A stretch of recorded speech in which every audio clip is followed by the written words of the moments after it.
Mikolo tosekanaki na mosolo ya mboka Kongo ekoki tofungwani misolelo tomoni bozoba nyonso tosali po ya kobongisa Kongo aveni ebongi tosala moto nyonso ata mwana Kongo ya mosolo mpembe ya nzoku Kongo ya bwanya kasa ya mbila Kongo ya makasi moto ya nkoi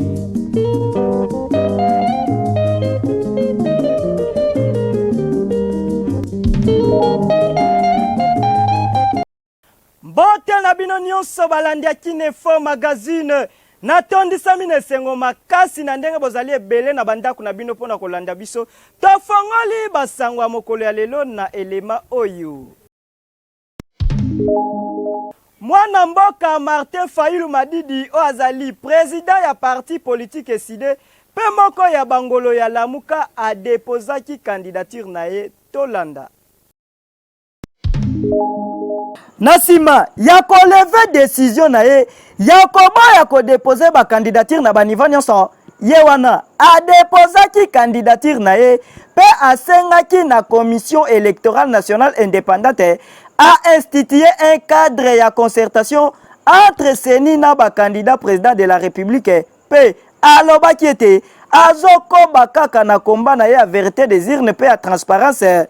Na mokolo ya mercredi 4 octobre, Martin Fayulu Madidi azalaki accompagné na ba cadre pe ba militant ya parti politique na ye SID pe ya Lamuka nde balobaki lokola candidat na bango alinga ba chiffre 4 bakendaki ko déposer mokolo ya mercredi le 4 octobre candidature ya Martin Fayulu pona ba élection présidentielle o ezali le 20 décembre batondaki wana meke liboso ya commission électorale nationale indépendante pona ko déposer candidature na bango ye wana mwana mboka Martin Fayulu Madidi akitaki kitoko atiki candidature na ye na kimia nyonso azwa kita ya kosolola na mokambi ya commission électorale nationale indépendante Denis Kadima tango kaka abimaki azangaki maloba te toyoka ye.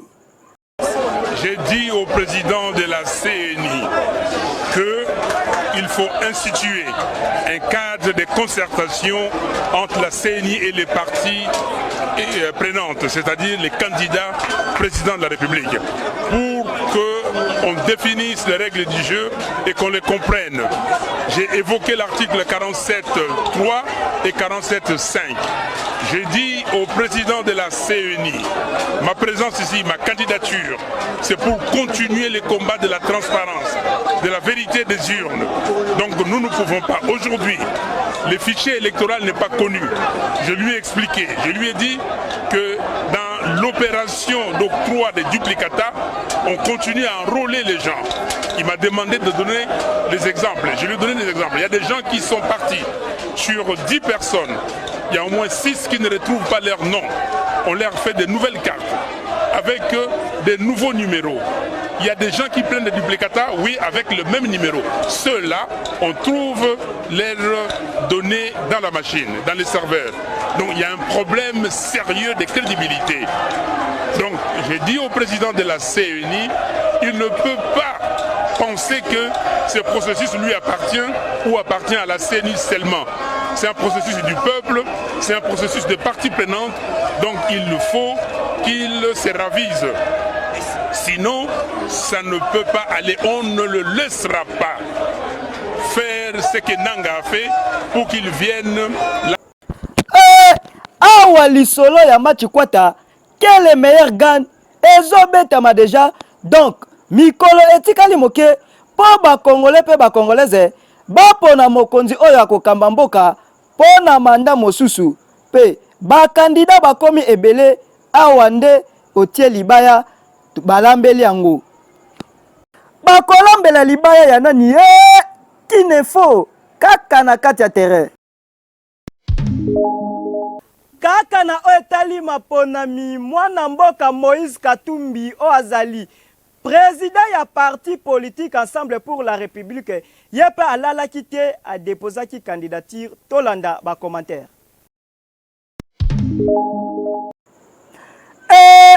ezalaki ya koyinda makasi liboso ya commission électorale nationale indépendante des grands opposants oyo bazali ba opposant direct ya mokonzi ya mboka Félix Antoine Tshisekedi Tshilombo na mokolo ya mercredi le 4 octobre bazalaki liboso ya commission électorale nationale indépendante mutu na tour na ye pona ko déposer ba candidature na bango ya liboso ezalaki Moïse Katumbi oyo azalaki représenté na ba membre ya parti politique na ye nde bango batu bazalaki liboso ya seni pona kotika candidature ya Moïse Katumbi oyo azali autorité morale ya parti politique Ensemble pour la République oyo sengeli koyeba ezali ete mokolo ya mardi 3 octobre tango bayaki pona kotika mbala ya liboso candidature na bango problème ya mikanda nde epesaki mbidiga donc clair ezalaki te nde commission électorale nationale indépendante alobaki na bango te oyo tokozwa te po bakotisaka nde ba originaux kasi ba photocopie te ezalaki déjà tard tango kaka seni aboyaki balalaki pongi te bapakataki mbangu neti mutu azokende lola bazwaki avion pe bakendaki na Lubumbashi pona kozwa ba originaux ya mikanda ya Moïse Katumbi na susi kaka ya kotia libaya na présidence baye na ba originaux na bango balobi seni mikanda sengai biso yango yo ba élection ya tour oyo ba grangolo bazali ba petit ngolo pe bazali mais biso tozotala kaka qui ne faut kaka na kati ya terrain tolobela oyo etali éducation na complexe scolaire Samuel oyo ezwami na commune Ntele na quartier lokaliste Sikotra ndenge bana bazotanga na ba condition moko difficile tolanda tozali na complexe scolaire Samuel oyo ezwami na commune Ntele na quartier lokali na avenue Malongi numéro 15 école oyo bozali komona na bilili eza na état moko ya pasi pe ya mawa ya kosakana te tala bana ba condition bazotangela soni pe esengo te bino moko botala lolenge bâtiment clôture kutu bibamba c'est-à-dire zotol na libaya bamba bana bayaka kelasi ba misusu na ba uniforme misusu pe balataka bilamba ya ndaku na makolo kutu koloba te boka ndenge secrétaire ya complexe scolaire Samuel alobi. Beaucoup vraiment. Nous avons des élèves orphelins ici, surtout les élèves qui sont venus de Kwango, de Maïndombe, à cause de Mobondo. Parmi ces enfants-là, il y a des parents qui sont disparus, qu'on a tués à cause de ceci, cela. Alors tous les élèves-là sont dans notre école. Ils ne payent pas, ils manquent de moyens. Donc même nous, les enseignants, nous souffrons.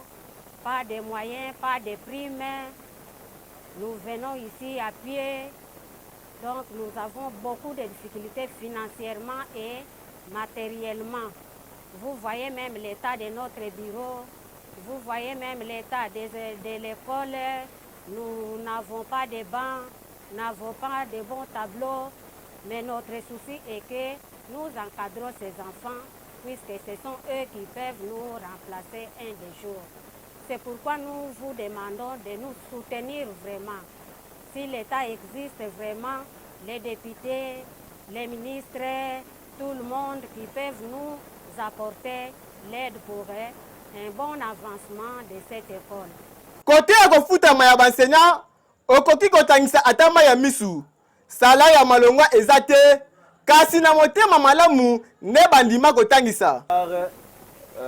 Récupérer un peu ces enfants. C'est ainsi pour la bonne évolution de ces enfants. Par exemple, de laisser qui manque quelque chose à payer, qui manque un peu l'uniforme, qui manque un peu de fournitures. Si vous qui avez les moyens de pouvoir nous assister, même les associations sociales, nous faisons appel à vous. Nous sommes là. Vu la situation de notre école, nous tendons la main. Vous ne puissiez pas être difficile pour pouvoir nous tendre votre main d'assistance. Je me présente, je m'appelle Mokako Aoni, un élève de la 5e année en complexe scolaire Samuel, étudié par M. Tillerson. J'ai une récitation intitulée Enseigne-moi la paix. Maman, enseigne-moi la paix. Tout le monde fait la guerre. Et la paix, on la voit guerre. Tu es à l'école pour ça. J'en ai assez, maman. J'en ai assez de ces histoires de guerre. C'est effroyable. Tous ces territoires détruits. Tous ces hommes et ces femmes dessinés.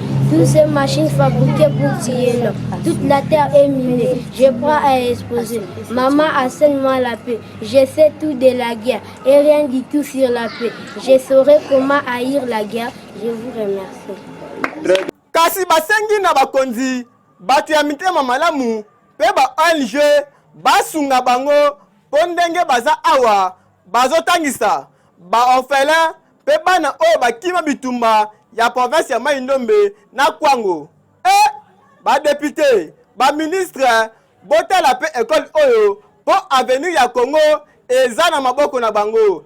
Tala ndenge balakisi ya école oyo bazo souffrir eza pasi pe mawa.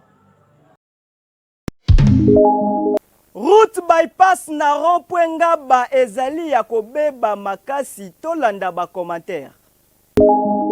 Awa wapi toza na rond-point Ngaba wapi nzela ezali ya kobeba makasi mwaya koloba ezali kutu te mabulu nde na mabulu awa ta mtuka po eleka ekomi kaka otengami na gauche otengami na droite tindika peleka ekomi vraiment problème sérieux po poussière moko pe ezobima awa ya kosakana kutu te nzela ezoyebana te wapi nzela makadam kutu elimwa nango etikala zelu na zelu et surtout que tozali na période elanga ezolumba solo comme si service d'assainissement ezala nango te kini bopeto awa eza nango te des nzela oyo eza nzela principal nzela oyo yambaka mituka ndenge na ndenge nzela oyo eza route principale eyambaka mituka eutaka bakongo oyo elesaka biso na mboka oyo soki nzela oyo ekufi bamarchandise oyo ezouta boye bandoko kota susu te siko mpona babongisela biso nzela oyo nayebi te so bazelaka nini bande be bafrancophonie ye babongisi banzela misusu me oyo bakipe yango te oyo ezali moko ya banzela esungaka population kinoise pe ya ba province libanda ndakisa Congo centrale po baya koteka na rond-point Ngaba pe bakende bisika msusu ezali pe moko ya banzela esungaka baye base déplaçaka pona kokende ndakisa na université de Kinshasa po bima triangle ba o bakendaka IPN Mongafula pe bisika ebele kasi population ya koto baleli na ndenge bakonzi ya mboka babeta bango kara po batalisa te esi balela kasi solution tilelo ezwa nango te kaka na rond-point Ngaba tolanda ndenge nini ba mama o batekaka na nzela bazali exposé en danger commentaire. Mame awa tozali na rond-point Ngaba wapi bateki bandima bamitia en danger lokola nzela ebeba wenze kutu koloba te eta ya nzela epesa bango occasion ya kotanda biloko na pembeni ya makadam bakomi nde na problème sérieux ya makasi po solo oyo ezolumba awa okokoka kosiporte te po okoki kowumela awa ata 3 minutes te po owumela awa esengeli otia nde kashine na yo po tudi nde tudi solo nde solo poussière ya nzela tia masque po omifinika mbunzu na yo okomela ba microbe oyo ezanga ata kombo kasi parmi ya ba victime batu ya liboso eza nde bateki oyo batalisi raison po wenze ya malunga na rond-point Ngaba ezalaka nango te toyoka bango ndenge balobaki na micro ya Kinefo. Ata biso mololo biso tolonga na prince ndeni pesa koteka ezate papa mukondisele biso nde wenze na rond-point so bosele biso wenze tokotika prince oyo poelele biso tokei na biso koteka na wenze na biso ata bino lelo bosali wenze na bino ata bosali prince na bino so biso toza na wenze biso tokoma su na prince te nde likambo tozoloba papa mokonzi asala biso wenze po biso tolongwa na prince oyo tokende place wenze ezali tango ya zoloba abongisa kaka route nationale oyo bakonzi bazokotisa bambongo mituka ya biloko bacontener ezoleka biso tokokima te mpo wenze place tokoteka eza te nde epesa makasi na bana tozotangisa bana kaka na mbongo yango eza lisusu te likambo moko boloba biso tolongwa avant biso tolongwa bino fo bosala biso rond-point oyo bosala wenze mpo biso tolongwa ntango bokosala prince na bino ekevanda kimia ndenge nini bafulu ya boye bakanivo eza kutu te tudi nde tudi solo nde solo pusia kutu koloba te baservice nyonso ya wenze baadministrateur service d'assainissement bazali me bakakipaka kokolo nde bakakipaka kokolo boye na kati ya capital eza ata kitoko te kin efo kaka na kati ya terrain. Bandeko balandi tosukisa magazine na biso na elema oyo. Embouteillage na ville province ya Kinshasa ekomi lokola momesano tolanda.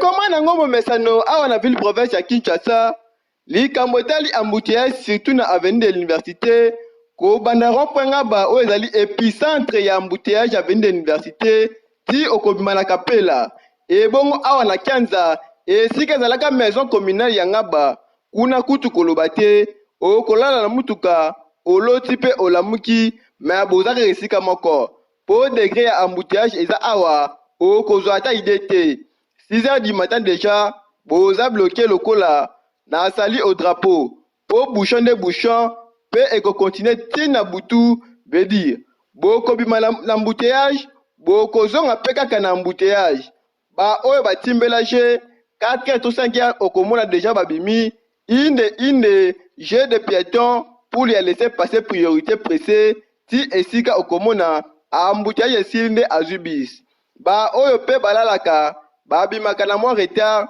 na ta abenda bote to pongi ememaki ye air ekei wana morali kaka eza ya moto to demi terrain lokola bango akotaka chobo tosengi na bakonzi ya mboka baso bamesure mpo na kodiminue embouteillage ya boye na ville province ya Kinshasa surtout awa na avenue de l'université po population a se déplacer na kimia nyonso surtout ke nzela oyo eza nzela etonda na bainstitut supérieur ebele pe yango ekenda ti université de Kinshasa po esunga baétudiant pe bacorps scientifique ba se déplacer na kimia nyonso pe na ekenge kinefo kaka na kati ya terrain.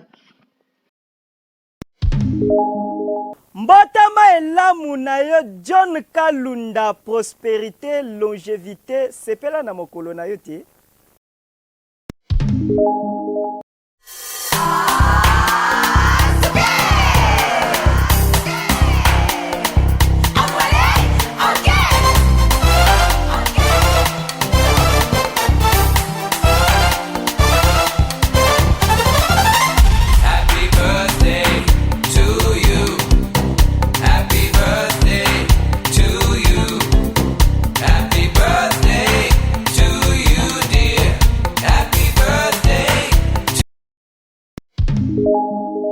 Tokomi na suka ya magazine na bino ya mokolo ya lelo tika te kimia ya kolo Yesu Kristo ezala okati ya mabotsa na bino kasi na sima kamera ezalaki Rabi Timba Teyo Mabanza Mwei pe na présentation ya Doku Tambwasano kasi pona ba promotion ya ba produit na bino pe ba activité ya lolenge nyonso bobenga biso na numéro oyo eza na se ya écran na bino. Ciao. Mikolo tosekanaki na mosolo ya mboka Kongo ekoki tofungwani misolelo tomoni bozoba nyonso tosali mpo ya kobongisa Kongo aveni ebongi tosala moto nyonso ata mwana Kongo ya mosolo mpembe ya nzoku Kongo ya bwanya kasa ya mbila Kongo ya makasi moto ya nkoi